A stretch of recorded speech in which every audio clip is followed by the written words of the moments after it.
প্রিয় শিক্ষার্থীবৃন্দ, আশা করছি সবাই ভালো আছেন। আমি আজ আলোচনা করব সৈয়দ শামসুল হকের কাব্যনাট্য নুরুল দিনের সারা জীবন নিয়ে।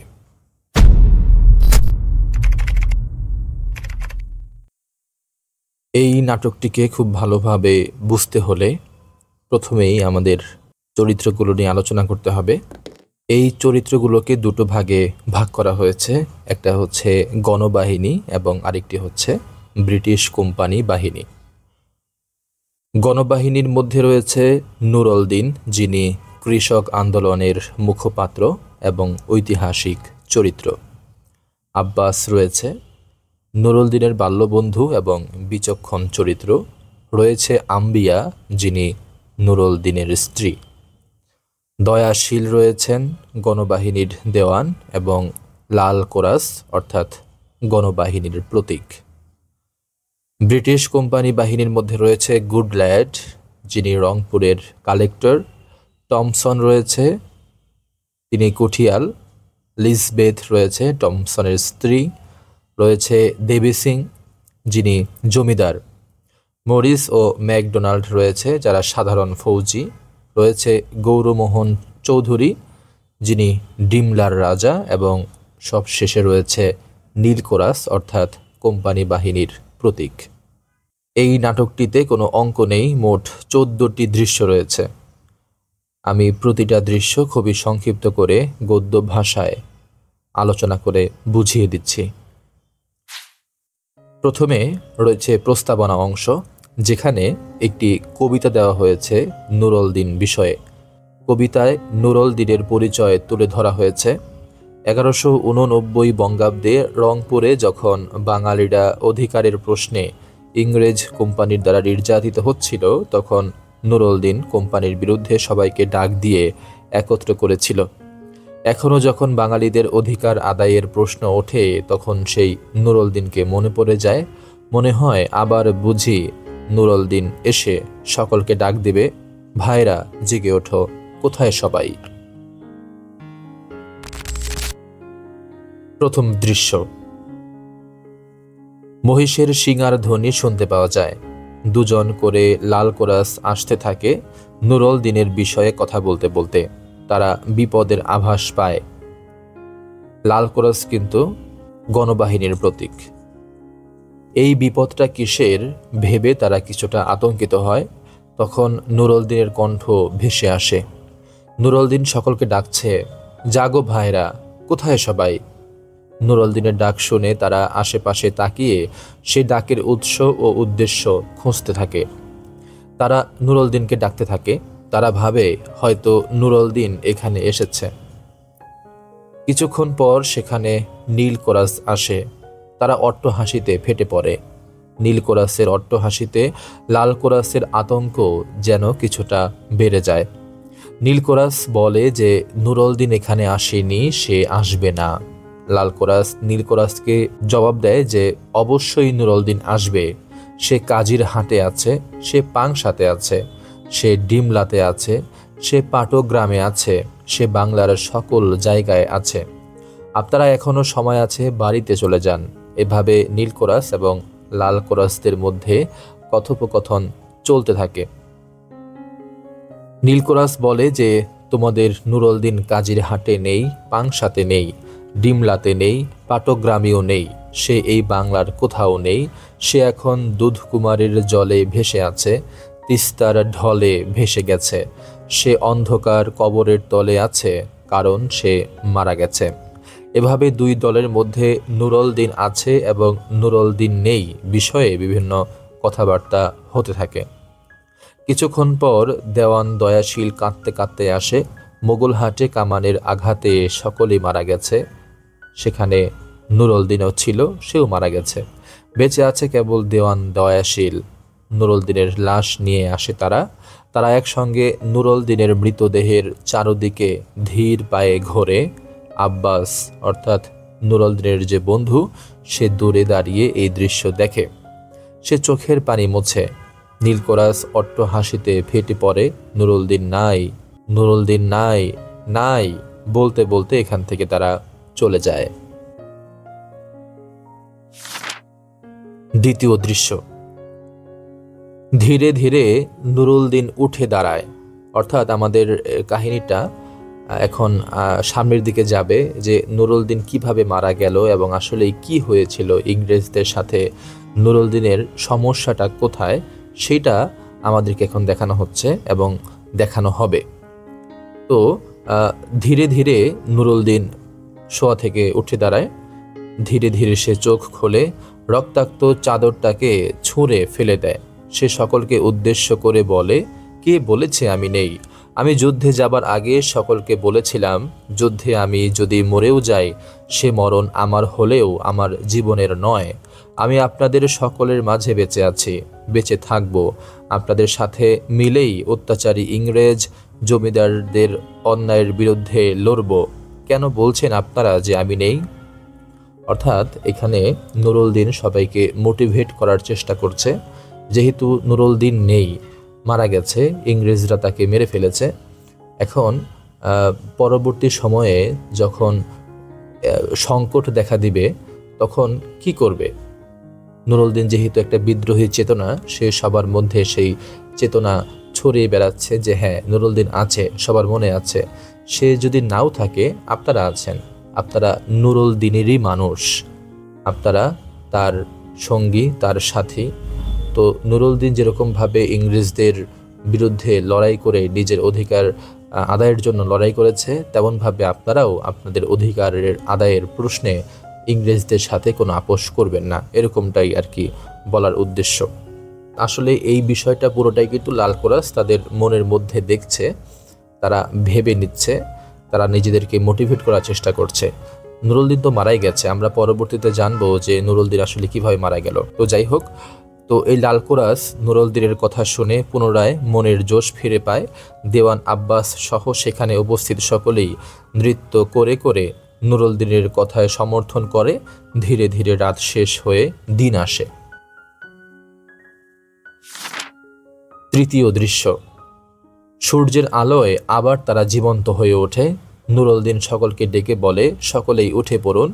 আপনারা খেয়াল করে দেখেন সবাই, পলাশীতে সিরাজউদ্দৌলাকে হারিয়ে এই বাংলা দখল করেছে ইংরেজ কোম্পানি।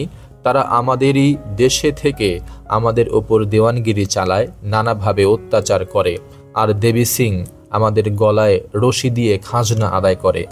যে ধান পাট আমরা রক্ত ঝরা ঘামে ফলাই, সেই ধান পাট ওরা আমাদের ঠকিয়ে ওদের সুবিধে মতো দামে কিনে নেয়। আমাদের কত কষ্ট, ঠিক মতো খেতেও পাই না আমরা আমাদের ন্যায্যটা পাই না। তখন লাল কোরাস জানতে চায় এই সমস্যার সমাধান কি? আমরা কি তবে বাড়িঘর ছেড়ে কোথাও চলে যাব, তীর্থে চলে যাব? তখন নুরুল দিন বলে যে না, আমরা আমাদের বাড়িঘর ফেলে রেখে তীর্থে বা অন্য কোথাও যাব না, আমরা এখানেই থাকব, ভালোভাবে থাকব। এজন্য ওদের অন্যায়ের প্রতিবাদ করতে হবে, অত্যাচারের প্রতিবাদ করতে হবে। আপনারা সকলেই একজোট হন, হাতে লাঠি ধরেন, কোনো ভয় পাবেন না। নুরুল দিনের কথা শুনে লাল কোরাসের মধ্যে সাহস সঞ্চার হয়। তারা নুরুল দিনকে ঘিরে ধরে, তারপর তাকে কেন্দ্র করে নৃত্য করতে থাকে। নৃত্য করতে করতে তারা নুরুল দিনকে মাথায় তুলে নিয়ে চলে যায়। কেবল আব্বাস কিছু দূর গিয়ে পুনরায় সেখানে ফিরে আসে। চতুর্থ দৃশ্য। আব্বাস অনেকক্ষণ ধরে দূরের দিকে চেয়ে থাকে। লাল কোরাস দলের শব্দ মিলিয়ে গেলে সে একা একাই বলতে থাকে, দোষটা আসলে কার? যে নাচে অর্থাৎ নুরুল দিনের, নাকি তাকে যারা নাচায় অর্থাৎ লাল কোরাস বা সাধারণ লোকের? আব্বাস কিছুটা রাগ করে বলে এসব। সে লাল কোরাসকে উদ্দেশ্য করে বলে, মাথায় তুলে একেবারে সিংহাসনে বসিয়ে নবাব বানিয়ে দিলেই তো হয়। তখন দেওয়ান দয়াশীল আসে আব্বাসের খোঁজে। আব্বাসকে বলে নুরুল দিন তাকে ডাকছে, বলছে তার বন্ধু আব্বাসের সাথে তার পরামর্শ করার আছে। আব্বাস তখন রুক্ষ ভাষায় কথা বললে দয়াশীল সেখান থেকে চলে যায়। আরও কিছুক্ষণ আব্বাস নুরুল দিনের এসব কর্ম নিয়ে বিড়বিড় করতে থাকে। তারপর চলে যাওয়ার সময় সে দুজন টহলদার অর্থাৎ নীল কোরাসকে দেখতে পায়। বিভিন্ন কথাবার্তা হয় তাদের মধ্যে। নীল কোরাস আব্বাসকে তাদের দলে নিয়ে আসতে চায়। তারা বলে নীল কোরাসের দলে আসলে তার দুঃখ ঘুচে যাবে। আব্বাস সম্মতি না দিয়ে সেখান থেকে চলে যায়। তারপর সেখানে সেই দুইজন নীল কোরাস একে অপরের সাথে আরও কিছুক্ষণ কথা বলে নুরুল দিনের মিটিংয়ের দিকে দ্রুত রওনা করে। পঞ্চম দৃশ্য, পূর্ণিমার রাত। কুঠিয়াল টমসন ঘর থেকে বের হয়ে চত্বরে আসে এবং সকল অতিথিকেও আসতে বলে। চত্বরে পূর্ণিমার আলো পড়েছে, পরিবেশটা বেশ লাগছে। প্রথমে কালেক্টর গুডল্যান্ড আসে। সে এসে টমসনের সাথে এই বঙ্গদেশ নিয়ে বিভিন্ন কথা বলতে থাকে। কিছুক্ষণের মধ্যে রেভিনিউ সুপারভাইজার মরিসও চলে আসে। সে এসে আলোচনায় যোগ দেয়। আরেকজন অতিথি আছে ওদিকে, সে হলো লেফটেন্যান্ট ম্যাকডোনাল্ড। টমসন একটু দূরে গিয়ে লেফটেন্যান্টকে এখানে নিয়ে আসার জন্য তার স্ত্রী লিজবেথকে আহ্বান জানায়। এই সুযোগে মরিস এবং গুডল্যান্ডের মধ্যে টমসনের স্ত্রী লিজবেথকে নিয়ে এই বঙ্গদেশে তাদের অবস্থান নিয়ে, কোম্পানি তাদের কত বেতন দেয়, তারা যে বঙ্গদেশের মানুষের ভয়ে স্ত্রীকে দেশে নিয়ে আসতে পারে না, এজন্য তারা যে বিভিন্ন রকম আনন্দ থেকে বঞ্চিত হচ্ছে, এরকম বিভিন্ন বিষয় নিয়ে কথাবার্তা বলতে থাকে। কিছুক্ষণ পর দূর থেকে উত্তেজিত হয়ে হাতে পিস্তল নিয়ে টমসন প্রায় দৌড়ে এখানে আসে। টমসনের পেছন পেছন আসে তার স্ত্রী লিজবেথ। টমসনের হাতে পিস্তল এবং তার উত্তেজনা দেখে মরিস ভেবে নেয় সম্ভবত টমসন লেফটেন্যান্টকে খুন করেছে। তখন টমসন বলে যে তা নয়, ভয়াবহ একটা অবস্থা হবে মনে হচ্ছে। দূর থেকে কয়েক শত মানুষের চিৎকার শোনা যাচ্ছে। তারা গ্রামের সীমান্তে সমবেত হয়েছে, কারণটা অজানা। সম্ভবত তারা এদিকে এই কুঠি দখল করতে আসছে। সেদিকেই গিয়েছে লেফটেন্যান্ট। এই কথায় কান দিয়ে কুঠিতে কাজ করা অনেক কর্মচারী পালিয়ে চলে গেছে। লিজবেথ টমসনকে সদর ফটকে যেতে বলে, কারণ সেখানে যে সিপাহীরা আছে তাদের বিশ্বাস নেই, তারা হয়তো ফটক খুলে দিতে পারে। তখন টমসন পিস্তল নিয়ে সদর ফটকের দিকে চলে যায়। গুডল্যান্ড এবং মরিস এখানে দাঁড়িয়ে থাকে। এজন্য লিজবেথ তাদেরকে বলে যে আপনারা কি অস্ত্র হাতে সদর ফটকের দিকে এগিয়ে যাবেন নাকি এখানে দাঁড়িয়ে পূর্ণিমার আলো উপভোগ করবেন। লিজবেথের কথায় কিছুটা লজ্জা পেয়ে অপ্রতিভ হয়ে গলা পরিষ্কার করে দুজন চলে যায়। লিজবেথ দূরের কোলাহল কান পেতে শোনে। কোলাহলটা ধীরে ধীরে এগিয়ে আসছে। সেখান থেকে নুরুল দিনের ক্ষীণ কণ্ঠ শোনা যাচ্ছে, এই ভাই, এই ভাই। এটা শুনে লিজবেথ চঞ্চল হয়ে পড়ে। সে পিস্তলের খোঁজে ছুটে চলে যায়। ষষ্ঠ দৃশ্য, ঢাক ও শিঙা একসঙ্গে বাজছে। নুরুল দিনের নেতৃত্বে লাল কোরাস এসে জড়ো হয়। তাদের ঘাড়ে লাঠি ও পলো, সঙ্গে আছে আব্বাস ও দেওয়ান দয়াশীল। নুরুল দিন সকলকে বলে ছোট ছোট দলে ভাগ হয়ে যেতে, যেন সকলেই মনে করে যে আমরা মাছ ধরতে এসেছি। আমরা কাউকে আগে আঘাত করব না, কেউ আমাদের আঘাত করলে আমরা লাঠি দিয়ে পাল্টা আঘাত করব। নুরুল দিনের কথা শুনে আব্বাস একটু দূরে চলে যায়। তারপর সে নিজের মতো নুরুল দিনের এসব কর্মকাণ্ড নিয়ে বিড়বিড় করতে থাকে। নুরুল দিন আব্বাসকে ডেকে বলে সকলের সাথে থাকতে। তারপর তার পরিকল্পনা বলে। নুরুল দিন বলে, যদি আমি আগেই সকলকে বলতাম যে আমরা কোম্পানির কুঠি ঘেরাও করতে যাচ্ছি, কোম্পানির লোকদের সাথে আমাদের অধিকারের বিষয়ে চূড়ান্ত কথা বলতে যাচ্ছি, তাহলে কেউ আসতো না। এখন সকলেই এসেছে। এখন আমরা আমাদের কাজ করব। কেউ পালিয়ে যেতে পারবে না, কারণ ফিরে যাবার পথ বন্ধ। বাধ্য হয়ে সকলেই লড়বে। আজ থেকে আমাদের বাড়িঘর হলো মাঠ, ঘাট, গহীন জঙ্গল। কিছুক্ষণ পর কয়েকজন নীল কোরাস দূরে এসে দাঁড়ায়। সঙ্গে সঙ্গে লাল কোরাস তাদের দিকে এগিয়ে যায়। দুই দল আড়ে আড়ে ঘুরতে থাকে। নুরুল দিন লক্ষ্য করে কয়েকজন নীল কোরাস তাদের দল ত্যাগ করে লাল কোরাসের দলে মিশে যায়। আশেপাশে আরও যে নীল কোরাসের দল ছিল, নুরুল দিন সেই সব দলে গিয়ে তাদের বিষয়ে বুঝিয়ে লাল কোরাসের দলে নিয়ে আসার চেষ্টা করতে লাগলো। কিছুক্ষণ পর সেখানে বন্দুকের আওয়াজ শোনা যায়। কোম্পানির লোকেরা গুলি করছে ভেবে লাল কোরাস কিছুটা ভয় পেয়ে যায়, কিন্তু নুরুল দিন সকলকে সাহস দেয়। দূরে লেফটেন্যান্টের হাঁক শোনা যায়। সে লাল কোরাসের কাছে এখানে এভাবে আসার কারণ জানতে চাইছে।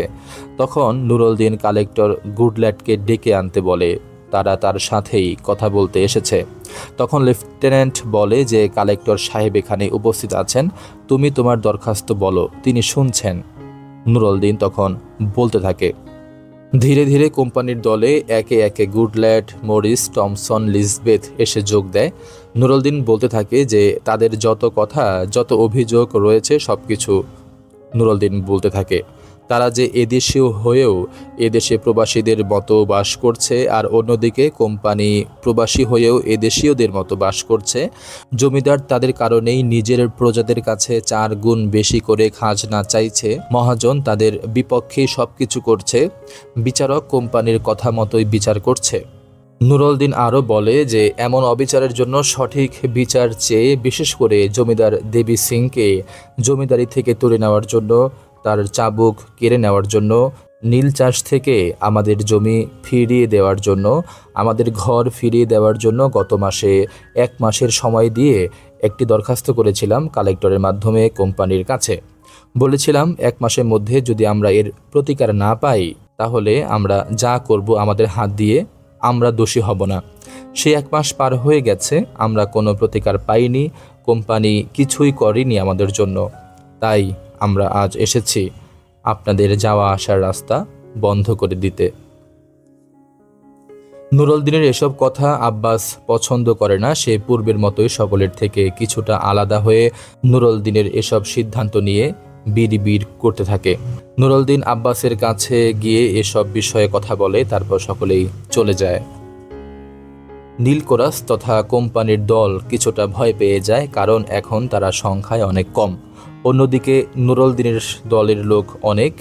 গুডল্যাট লেফটেন্যান্টকে বলে যে এখন ওদেরকে যেতে দাও, ওই দস্যুগণ খুব শীঘ্রই এর পরিণাম বুঝতে পারবে। কোম্পানির সকলেই চলে যায়, নীলকরাসের একজন কেবল সেখানে থেকে যায়। সপ্তম দৃশ্য। 3 জন নীলকরাস ঢোল বাজিয়ে সংবাদ শোনাচ্ছে গ্রামবাসীকে।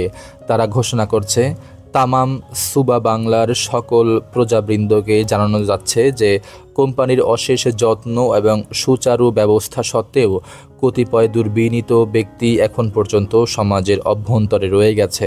তারা বিভিন্ন জায়গায় মানুষ হত্যা করছে ও ডাকাতি করছে। তারা সরল মনা কৃষকদেরকে নিজ কাজ করতে বাধা দিচ্ছে এবং নানা রকম মিথ্যা কথা বলে প্রজাদেরকে দস্যু দলে নিয়ে আসার চেষ্টা করছে। তাদেরকে যে করেই হোক আপনারা ধরিয়ে দেবেন। যদি কোনো গ্রামে দস্যুরা আশ্রয় নিয়ে থাকে, এটা যদি আমরা শুনতে পাই তাহলে সেই গ্রামে পাইকারি জরিমানা ধার্য করা হবে।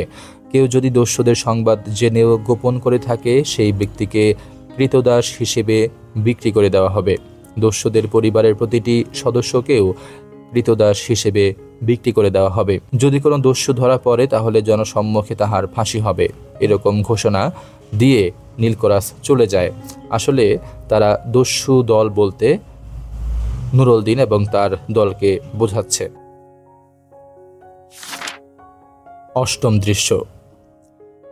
জঙ্গলের পাশে একটু ফাঁকা জায়গা, সেখানে নুরুলদিন তাঁবু করেছে। তাঁবুতে নুরুলদিন এবং আম্বিয়ার ঘুমানোর জায়গা। পাশের খালি জায়গায় বিচ্ছিন্নভাবে লালকরাস ঘুমানোর ব্যবস্থা করছে। পূর্ণিমার মধ্যরাত, কেউ কেউ ঘুমিয়ে পড়েছে। আব্বাস জেগে আছে, সে বিড়বিড় করছে। নুরুলদিন এসে আব্বাসের পাশে দাঁড়ায়, তার কাঁধে হাত রাখে। বিভিন্ন কথাবার্তা হয় নুরুলদিনের সাথে আব্বাসের। নুরুলদিন বলে যে তার মনটা একটু খারাপ। আব্বাস কারণ জিজ্ঞেস করলে নুরুলদিন বলে আম্বিয়া স্বপ্নে দেখেছে নুরুলদিন সিংহাসনে বসে আছে। আম্বিয়া রাজরানী হয়ে তার পাশে বসে আছে। কিন্তু নুরুলদিন তো রাজা হতে চায় না। সে এত কিছু করছে রাজা হওয়ার জন্য নয়। সে এই সাধারণ কৃষকদের ন্যায্য অধিকার আদায় করতে চায়, তাদেরকে বিভিন্ন নির্যাতন অত্যাচার থেকে রক্ষা করতে চায়। এরকম বিভিন্ন কথা বলতে বলতে আব্বাসের ঘুম চলে আসে। সে ঘুমাতে চলে যায়। নুরুলদিন একাই জেগে থাকে। সে সকলকে একবার দেখতে পায় সকলেই গভীরে ঘুমে অচেতন। চাঁদের আলো ধীরে ধীরে স্তিমিত হয়ে আসে। নুরুলদিন একাই জেগে থাকে। সে তার অতীতের কথা মনে করতে থাকে। তার তখন বয়স 10। সে মক্তবে যায়। একদিন তার বাবা তাকে মক্তবে যেতে মানা করে, তার সাথে খেতে হাল চাষের জন্য নিয়ে যায়।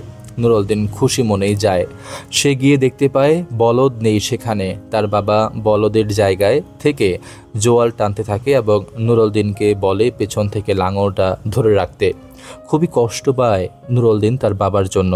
সে বাবাকে বলদের কথা জিজ্ঞেস করলে তার বাবা বলে যে বলদ দুটো বিক্রি করে সে জমিদারের খাজনা পরিশোধ করেছে, নইলে জমিদার তার এই জমি নিয়ে যেত খাজনা না দেওয়ার দায়ে।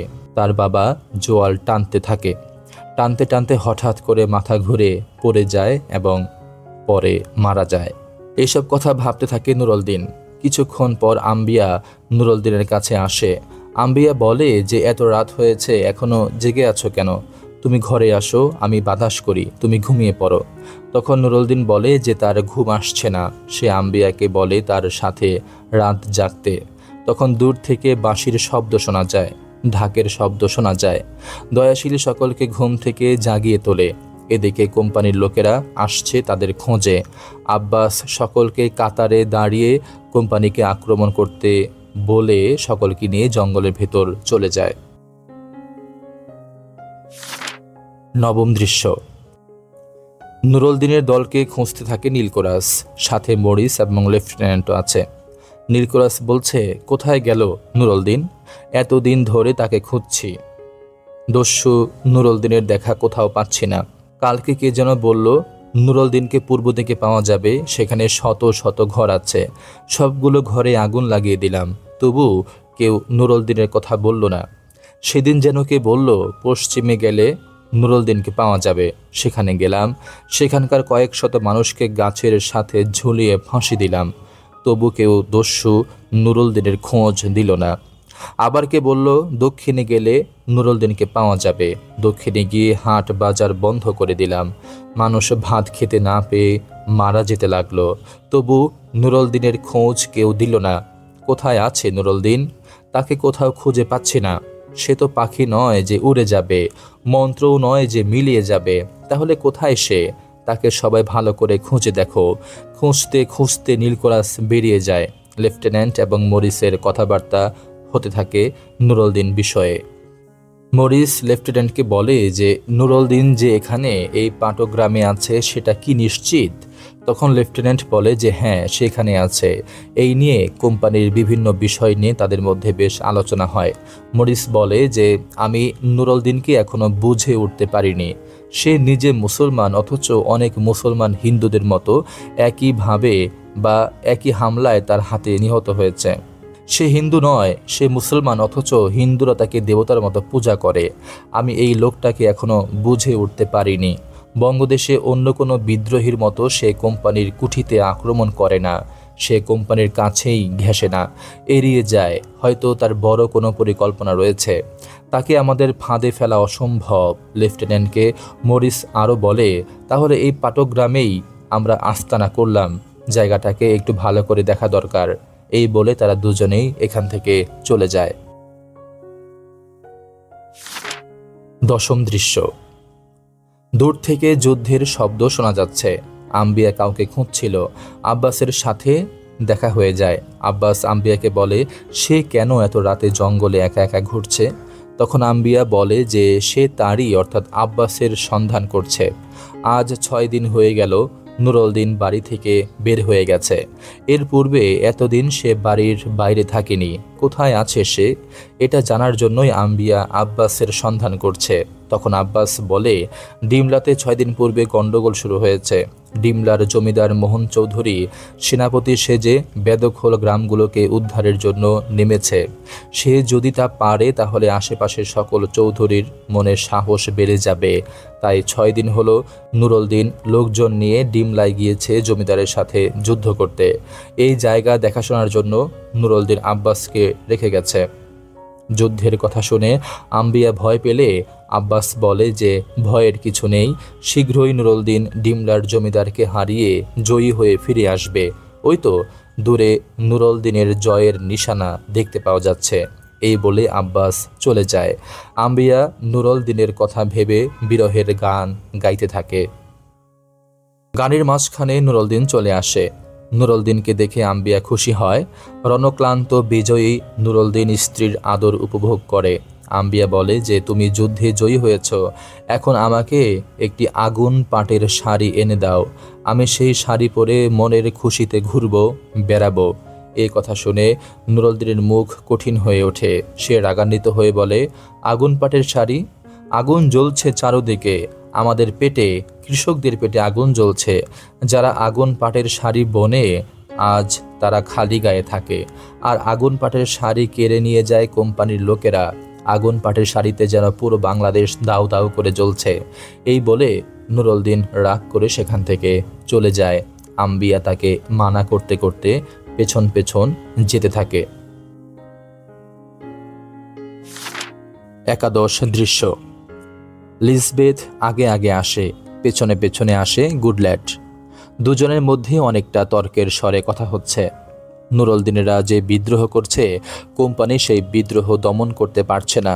সেই দায়টা গুডল্যাট, মরিস এবং ম্যাকডোনাল্ডের ওপর দিতে চাচ্ছে, এবং কিছুটা লিজবেথের ওপর। টমসন গিয়েছে মফস্বলে। লিজবেথ বলতে গেলে একাই কুটিতে আছে, তাই গুডল্যাট এসেছে লিজবেথের সাথে বিদ্রোহ বিষয়ক বিভিন্ন কথা বলতে।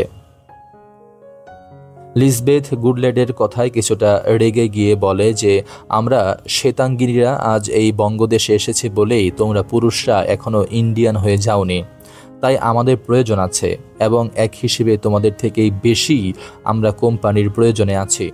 এরকম নানা রকম কথাবার্তা হতে থাকে দুজনের মধ্যে।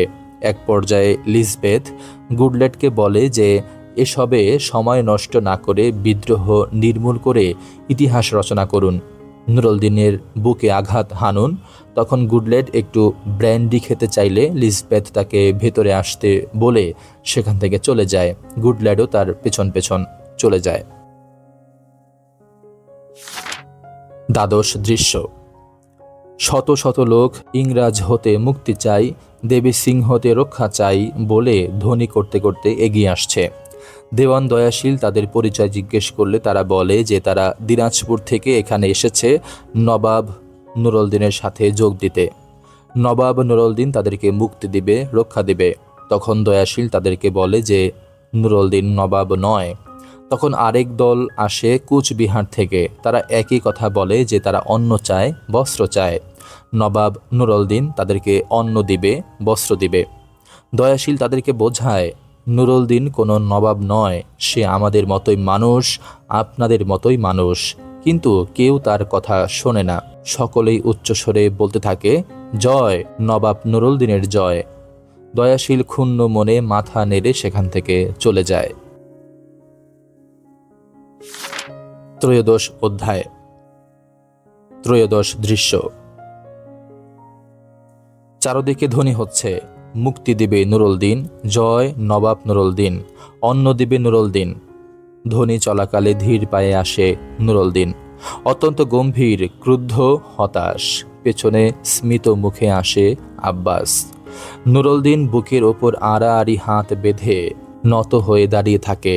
ব্যঙ্গ করে আব্বাস বলে, এবার নবাব নুরুলদিন, রংপুর, দিনাজপুর, কুচবিহার সমুদয় রাজত্ব তোমার। এরকম আরও কথা বলে ব্যঙ্গ করতে থাকে আব্বাস। নুরুলদিন হঠাৎ করে রেগে গিয়ে আব্বাসের গলা চেপে ধরে। আব্বাস বলে, আমার গলা কেন? চেপে যদি ধরতে হয় তাহলে তাদের গলা চেপে ধরো। তখন নুরুলদিন আব্বাসকে জড়িয়ে ধরে, কান্না করে দেয়। ধীরে ধীরে নিচে হাঁটুর উপর বসে পড়ে। তারপর বলে যে, আমি তো নবাব হতে চাইনি, আমি কখনোই নবাব হতে চাইনি।